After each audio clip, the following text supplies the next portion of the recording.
Let me show you what B1 actually looks like. I'm Laura, a linguist, language mentor with over 16 years of experience and a former member of the team for providing the quality of education. This is how levels actually work. And you can learn more about the Common European Framework of Reference for Languages, CEFR, at the Council of Europe website. If you're on the B1 level in any language, including English, this is true for you. You can understand the main points of clear standard input on familiar matters regularly encountered in work, school, leisure, etc. You can deal with most situations likely to arise whilst traveling in an area where the language is spoken. You can produce simple connected texts on topics which are familiar or of personal interest. You can describe experiences and events, dreams, hopes, and ambitions, and briefly give reasons and explanations for opinions and plans. So this is the global description, the general description. And now let's break it down into 5 skills in the 3 categories in the assessment grid, which means now is your time to actually check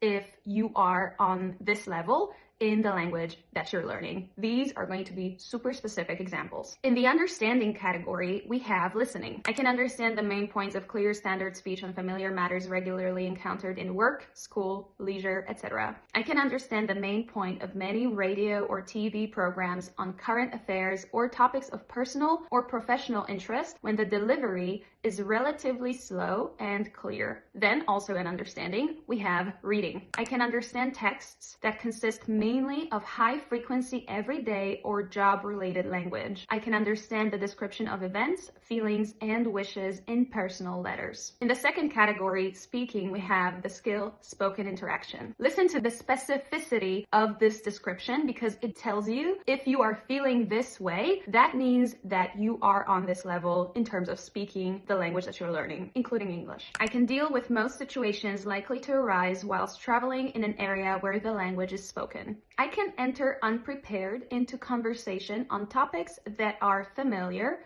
of personal interest, or pertinent to everyday life, such as family, hobbies, work, travel, and current events. The 4th skill also in the speaking section is spoken production, which means how much you're able to say. I can connect phrases in a simple way in order to describe experiences and events, my dreams, hopes, and ambitions. I can briefly give reasons and explanations for opinions and plans. I can narrate a story or relate the plot of a book or film and describe my reactions. And the final category is writing, and the final skill is writing. I can write simple connected texts on topics which are familiar or of personal interest. I can write personal letters describing experiences and impressions. If you've listened to this and you've been nodding, yes, I can do it in English or in the language that I'm learning, then you are probably already on the B1 level or higher. If you can do more than this, then you probably already mastered everything on the B1 level and you are on a higher level. Comment your level and be honest with yourself.